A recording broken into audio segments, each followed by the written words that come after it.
Les amis, bien le bonjour. Aujourd'hui, on va parler de l'histoire du TAM Airlines 3054. C'était le 17 juillet 2007. C'est un Airbus A320 qui a passé la journée à faire des vols relativement courts. Le vol qui nous intéresse va se dérouler en fin de journée entre Porto Alegre et Sao Paulo. Sao Paulo a deux aéroports. Il y a un aéroport grand, moderne, récent, qui est utilisé pour les vols internationaux, mais ils ont aussi un ancien aéroport historique qui, à l'époque de sa construction, était un petit peu à l'écart de la ville, mais aujourd'hui, il est complètement dévoré par celle-ci. Les routes arrivent jusqu'au grillage du périmètre, et puis juste au-delà, on va trouver les premières constructions, les premières habitations. Cet aéroport a une réputation assez funeste parmi les pilotes. Pour dire clairement, ils en ont peur parce que la piste est courte. Elle fait 1950 mètres. Elle a la réputation d'être glissante. Elle devient une véritable patinoire quand il pleut. C'est une piste qu'on a fermée en 2007. On l'a fermée au mois de juin pour la retexturer. Ils voulaient faire un travail pour changer la texture du revêtement de la piste et permettre aussi l'évacuation des eaux de pluie, que ça ne forme pas des flaques. Mais malheureusement, la bureaucratie aérienne au Brésil étant ce qu'elle est, la piste a été rouverte à la fin juin sans qu'aucun travail ne soit fait. Le 16 juillet 2007, la veille de l'accident 6 juin, il y a un avion de ligne à hélice qui a fait une sortie de piste spectaculaire. Il a atterri, glissé sur l'eau et puis il est sorti dans l'herbe. L'aile a tapé contre un pylône. Elle a été bien amochée de sorte que l'avion a été parti en ferraille, même si heureusement personne n'a été blessé. Donc la réputation de cet aéroport parmi les pilotes n'était plus complètement à faire.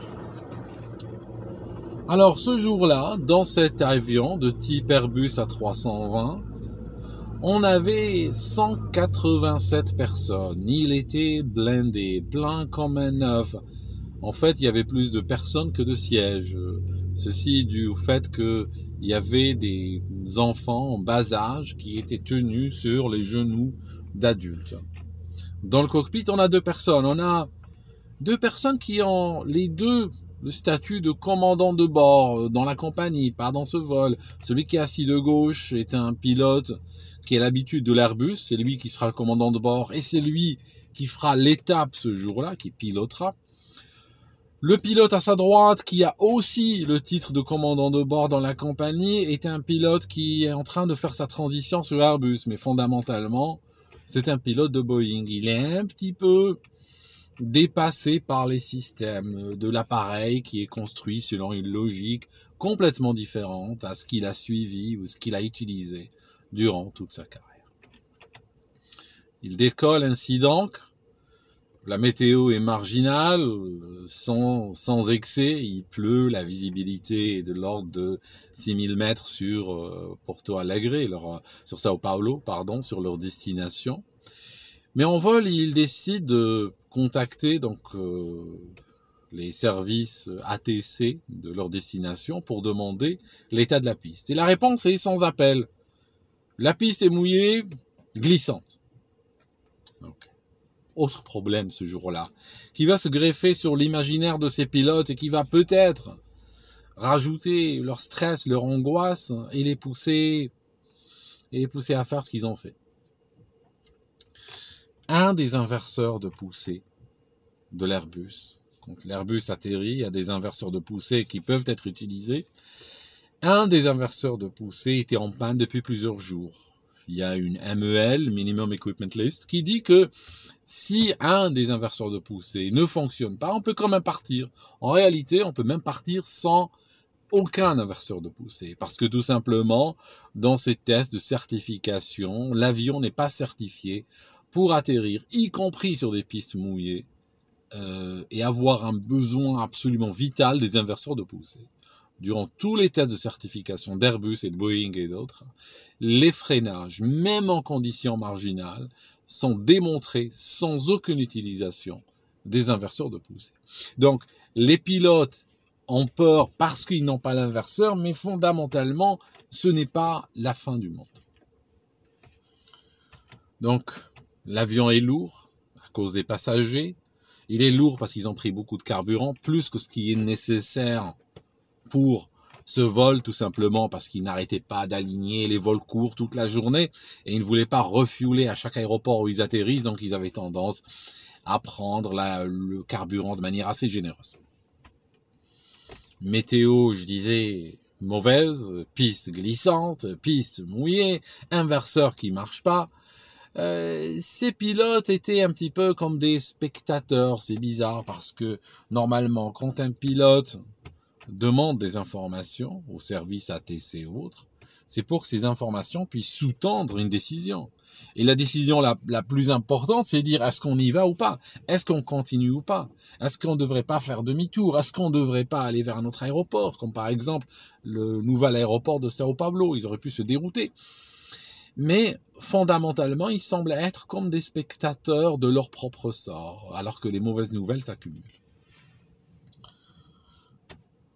Là, va se greffer une décision.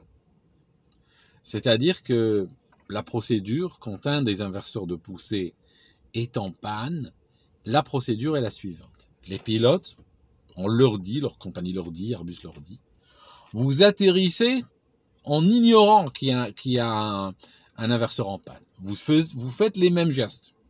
Prenez les manettes, vous les ramenez au ralenti, idle, et après, vous sortez les deux inverseurs de poussée. Vous utilisez, au niveau des manettes, il y a vers l'avant des sortes de petites cuillères en métal, vous tirez sur les deux, comme si les deux fonctionnaient. Alors que va-t-il se passer? Il va se passer ceci. Sur le moteur où l'inverseur fonctionne, il y aura des vérins hydrauliques qui vont pousser des sortes de plaques en métal qui vont s'ouvrir et qui vont dévier le plus possible du flux du réacteur vers l'avant. C'est ceci qui va créer une résistance et un freinage.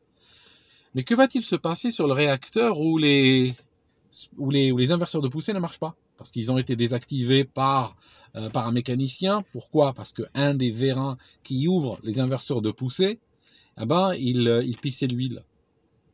Donc, l'inverseur de poussée sur le moteur droit était désactivé. Que va-t-il se passer donc? Il va se passer ceci. Quand les pilotes vont commencer à utiliser l'inverseur de poussée ne change pas la direction de rotation du réacteur. Il ne tourne pas le réacteur. Il prend juste l'air et le dévie. Mais comme l'air ne peut pas dévier parce que, justement, l'inverseur de poussée ne s'ouvre pas, que va-t-il se passer? Le réacteur va simplement commencer à accélérer et donner une impulsion à l'avion. Au bout d'un moment, l'ordinateur qui gère les réacteurs, le FADEC, va réaliser que l'inverseur de poussée sur ce réacteur ne marche pas et il va empêcher l'accélération du réacteur. Oui, mais il met un petit temps de réaction. Il y a un petit temps qu'il met pour réagir. Pendant ce temps, le réacteur commence à accélérer et va donner une petite impulsion à l'avion. Ceci augmente la distance d'atterrissage de 55 mètres. La distance de freinage est augmentée de 55 mètres, due à cette impulsion. Les pilotes cherchent à éviter cela, donc ils discutent entre eux, ils se disent, ouais, vu que les conditions sont très marginales, que la piste est glissante, elle est mouillée, nous sommes très lourds, il va falloir qu'on fasse quelque chose. Et ce quelque chose va arriver en manifestation sous la forme d'une erreur qu'on appelle une erreur d'optimisation. C'est-à-dire qu'un opérateur, il regarde une procédure, il comprend pas la logique de cette procédure, il la trouve même irrationnelle, il va se dire, bon, je vais la changer, je vais essayer de trouver quelque chose d'un peu plus smart. Donc ils vont se dire la chose suivante. À l'atterrissage, on ramène les deux manettes au neutre, au ralenti, n'est-ce pas, au idle. Après, on prend que l'inverseur du réacteur numéro 1 et on le sort et on l'utilise à fond. Parfait. La gouverne de direction de l'Airbus A320, comme sur la majorité des bimoteurs est tellement grande, elle est surdimensionnée, que les pilotes n'auront aucun problème à contrôler l'avion et à empêcher qu'il ne vire de bord sous l'impulsion d'un seul inverseur de poussée. Il n'y a pas de souci. Mais sauf que cette méthode, historiquement, était approuvée par Airbus. C'était même la méthode conseillée. Techniquement, elle n'a pas de problème. Techniquement, elle est complètement valable. Mais pourquoi elle a été interdite? Pourquoi elle a été changée? En réalité, parce qu'il y a eu des veuves et des orphelins. C'est que chez beaucoup de compagnies aériennes, on a fini par constater que les pilotes, quand ils utilisaient cette méthode, ça leur arrivait assez fréquemment d'oublier une manette moteur avancée. Ça veut dire que les gens sont tellement focalisés sur une manette qu'ils finissent par réfléchir que sous l'angle d'un seul moteur, et ils ralentissent un moteur et ils commencent à l'inverseur de poussée, ils oublient l'autre avancé. C'est dingue, mais c'est comme ça. Ils ont réalisé qu'il y avait un taux d'erreur assez élevé qui a justifié finalement, avec toutes les alertes qui sont remontées chez Airbus, de dire bon, on arrête. Il y avait aussi une mise à jour qu'Airbus avait recommandée, mais il n'avait pas la force de pouvoir l'imposer. C'est l'avion de TAM. Airbus ne peut rien leur imposer. Mais il y avait une mise à jour qui permettait de détecter des situations où une manette avait été oubliée. Ça signifie si une manette est oubliée à l'atterrissage, qui n'est pas complètement sur idle, il y a une alerte ECAM, il y a un gong, il y a une alerte ECAM sur l'écran qui s'affiche que la manette de tel réacteur n'est pas au ralenti. Cette mise à jour n'était pas installée. L'avion se présente à l'approche sur donc l'aéroport de Sao Paulo, piste 35 gauche, piste courte comme nous savons. C'est le commandant de bord qui pilote. Il pose l'appareil, l'avion touche, et là, que fait le pilote? Il va faire cette erreur funeste qui consiste à, il prend la manette du réacteur numéro 1, il la tire au ralenti, prend l'inverseur de poussée sur cette manette et il l'ouvre. Problème, il a oublié l'autre manette sur le cran climb, montée. Alors le réacteur ne donnait pas une poussée de montée, comme ça a été souvent raconté, parce que quand on a un réacteur sur la position climb sur Airbus et le système autothrust engagé, le réacteur en réalité peut avoir n'importe quelle puissance entre le ralenti complet jusqu'au maximum. Parce qu'il est géré, même si la manette ne bouge pas, le réacteur est géré automatiquement. La poussée du réacteur est gérée automatiquement quand la manette est sur climb. La réalité, c'est qu'une fois que l'Airbus pose et que l'inverseur sort sur le réacteur numéro 1, le système autothrust réalise que, bon, là, il se dit, c'est plus sous mon autorité les réacteurs, il laisse tomber les réacteurs, et que se passe-t-il? Le réacteur numéro 2 va rester bloqué, entre guillemets, à la poussée qu'il avait juste avant la déconnexion du système. C'est ça comme ça que la logique fonctionne.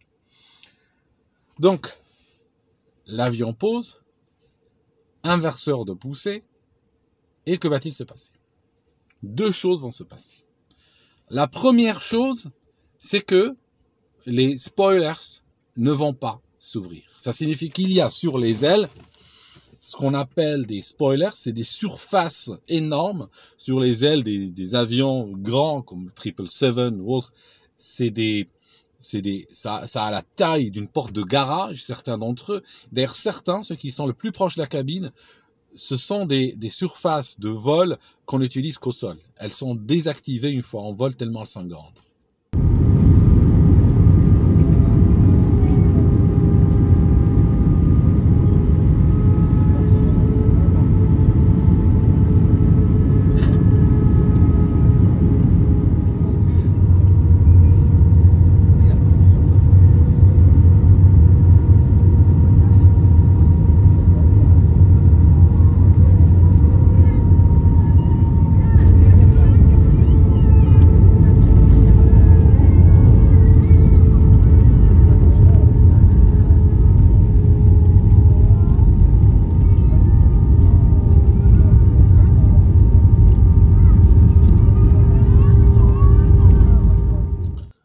Ces surfaces s'ouvrent et qu'est-ce qu'elles font? Elles font la chose suivante. En plus de causer un freinage aérodynamique, elles ont une autre raison d'exister. C'est que la plus grande partie du freinage d'un avion de ligne vient des roues. Un Airbus, il a combien? Un Airbus A320, il a combien de roues qui freinent? Eh ben, c'est comme une voiture, il en a 4. Que 4 roues qui freinent. Alors que potentiellement, il peut peser 65, 66 tonnes à l'atterrissage. Imaginez 66 tonnes lancées à 250 km/h qu'il faut freiner sur une piste mouillée. Donc, c'est pour pouvoir freiner ce qu'il faut, il faut poser le maximum de poids de l'avion sur les roues. Or, quand l'avion vient de se poser, il y a assez de portance résiduelle pour qu'une fraction du poids de l'avion soit sur les roues. De sorte que celles-ci ont une adhérence extrêmement faible au sol. Donc il suffit de commencer à freiner et les roues ont tendance à bloquer. Il y a un ABS qui empêche cela, mais l'efficacité de freinage est complètement réduite. Les tables de chez Airbus montrent que pour un atterrissage au poids maximal, à la masse maximale d'un A320, la différence entre utiliser les spoilers ou non, c'est plus de 800 mètres. Il y a 900 mètres pratiquement de différence entre utiliser les spoilers ou non. Donc c'est énorme. L'efficacité, quand ces spoilers ne sortent pas, les freins sont super inefficaces. Dans le cas qui nous intéresse, une fois qu'ils posent, vu qu'il y a une manette qui est avancée, les spoilers ne sortent pas. Autre problème. Ils avaient mis le freinage automatique. Il y a un bouton, clic, clic, clic, clic, qui permet d'avoir, il y a un bouton sur la 320, il a plusieurs positions, ils le mettent sur la position maximale, enfin, il y a là, avant la maximale, la maximale pour l'atterrissage, mettons, parce que il y a une position encore plus violente pour les décollages rejetés. Mais celle-ci, elle est inutilisable à l'atterrissage. Donc, ils le mettent dans la position maximale disponible. Sauf que la logique des freins est telle que, du freinage automatique est telle que, ces freins ne vont commencer à travailler que lorsque les aérofreins sortent. Donc le système attend que les aérofreins sortent pour que les roues reçoivent un poids maximal de l'avion, et là seulement, ça commence à freiner. Mais comme les aérofreins ne sortent pas, les freins ne vont pas se déclencher. Donc, les pilotes posent, et la chose qu'ils réalisent, c'est que l'avion ne ralentit pas. L'avion continue, avec une énergie formidable, à avancer sur la piste. Ils pensent tout de suite à une possibilité d'hydroplaning, que bon, comme la piste est mouillée, elle est glissante, comme psychologiquement ils s'étaient préparés à une piste glissante, ils ont l'impression d'être sur une patinoire. Mais ce qu'ils réalisent pas, c'est que il y a un moteur, le droit, qui est en train de pousser, il a un EPR de 1.2, il est en train de pousser, il n'y a pas d'aérofrein, et il n'y a pas de freinage. Donc l'avion est en train de maintenir son énergie. En plus, comme l'aérofrein, comme l'inverseur de poussée gauche est déclenché manuellement, l'avion commence à avoir tendance à aller vers la gauche. Le pilote tente de corriger avec la gouverne de direction, mais il réalise qu'il n'arrive pas à corriger. Pourtant, celle-ci, elle est énorme. Elle pourrait, au décollage potentiellement, permettre, sans beaucoup d'efforts, de garder l'avion droit avec un réacteur en panne. Mais pourquoi la gouverne de direction n'arrive pas? En fait, parce que il y a 2 réacteurs qui déstabilisent l'avion. Il y a celui de gauche qui est en train de freiner l'aile gauche, et il y a le droit qui est en train de pousser l'aile droite. Donc les deux ont tendance à faire pivoter l'avion. Alors autant la gouverne de direction de l'Airbus, elle est surdimensionnée et tout ça, mais elle est faite pour contrer une dissymétrie causée par un réacteur en panne et un autre au maximum. Là, on a 2 réacteurs qui travaillent à faire tourner l'avion. Donc, l'avion commence doucement à glisser en dehors de la piste. Il sort de la piste. Il part à toute vitesse sur le gazon. Donc là, on a une véritable sortie de piste à haute énergie. Il a été calculé par la suite, lors de l'enquête, quand ils ont fait des simulations, que les pilotes avaient 7 secondes, avait 7 secondes pour détecter qu'il y a une manette qui a été laissée sur climb. Si cette manette, durant les 7 secondes, avait été ramenée, l'avion aurait pu s'arrêter. Il aurait suffi de la ramener, et que serait-il passé si un pilote avait fait juste ce geste? Immédiatement, les aérofreins seraient sortis, le freinage aurait commencé. Mais, ils l'ont pas vu. Il faisait noir dehors, il faisait noir dans le cockpit, les manettes de l'Airbus sont noires, celles des Boeing sont blanches, là les manettes sont noires, ils l'ont pas vu. En plus, il y a cette voix au niveau des Airbus, au moment d'atterrissage, il y a une voix qui dit retard, retard, retard. Ils ont ramené une manette, les roues ont touché, la voix s'est arrêtée.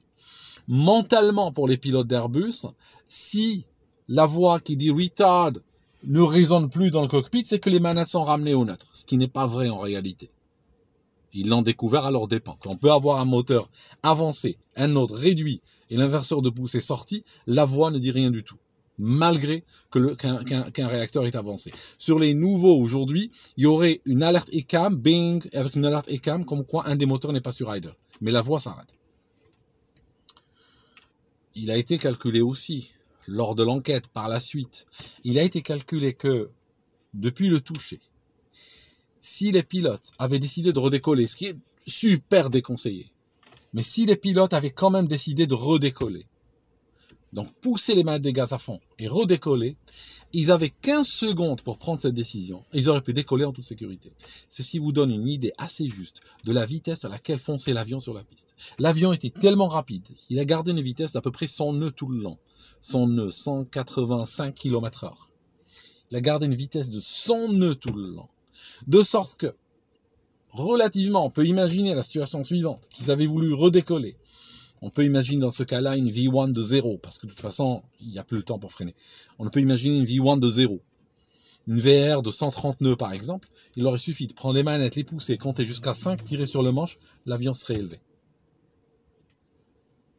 Là, ils foncent et ils comprennent pas ce qui se passe. Et ils vont mourir en réalité sans jamais avoir compris ce qui s'est passé. La piste se termine. L'avion arrive sur le grillage de périmètre, il tape dedans, il a une sorte de portance résiduelle, plus il y a un côté balistique dans sa trajectoire, il va survoler une autoroute qui est un peu en dessous du niveau de la piste, donc il va passer au-dessus et il va finir sa course à peu près une centaine de nœuds toujours, il va la finir contre une station d'essence Shell. Dans la station d'essence, il y a des gens qui sont en train de remplir du carburant, il y a un immeuble derrière qui appartient à la compagnie TAM.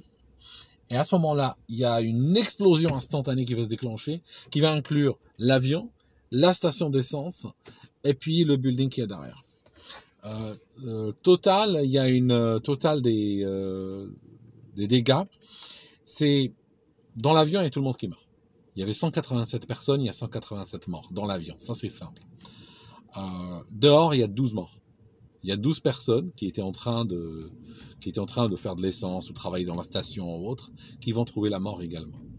L'incendie a été tellement fort qu'il a fallu 24 heures. Les pompiers ont mis 24 heures à pouvoir arrêter cet incendie-là. Et à partir de là, ils ont commencé à récupérer les victimes et bien sûr, tout le monde était mort. Il n'y a pas eu de. On voit dans des vidéos de surveillance, on voit l'avion effectivement traverser le champ de la caméra de surveillance très rapidement. Et par la suite, une fois qu'il disparaît du plan de la caméra, on voit une explosion, on voit un flash dans la nuit qui correspond à l'explosion. Autre test qui a été fait, et je finirai sur ça, qui a été fait par les enquêteurs. Ils se sont dit, et si on pose, normalement, sans utiliser les inverseurs, ni celui qui marche, ni celui qui marche pas, on oublie complètement les inverseurs, on atterrit, on réduit les gaz, on freine. Que va-t-il se passer?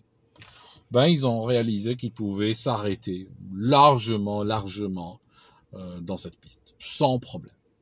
Avec les mêmes conditions de ce jour-là. Ça veut dire que si les pilotes avaient juste décidé d'atterrir, sans toucher aux inverseurs, ils auraient pu très très largement s'arrêter avant la fin de la piste et la quitter en toute sécurité. La différence sur A320 entre un atterrissage avec ou sans ou sans inverseur de poussée, c'est de l'ordre de quelques dizaines de mètres, parce que ces inverseurs sont pas hyper efficaces. Quand on regarde ces pelles qui sortent pour dévier l'air, elles le dévient pas franchement vers l'avant. Elles le dévient, allez, d'un angle peut-être l'air tape à peu près à 60 degrés, donc la plus grande composante de l'air va aller contre le sol et dans l'air, elle est perpendiculaire à l'avion, et une partie seulement de l'air va aller vers l'avant. Et donc même quand le réacteur atteint son régime maximal, la poussée qui va vers l'avant n'est pas une poussée particulièrement forte. Donc voilà, c'était le TAM Airlines 30 C-3, et cette tragédie qui a coûté la vie à 199 personnes a eu lieu à Sao Paulo le 17 juillet 2007. Merci d'avoir suivi, on se voit dans une autre vidéo.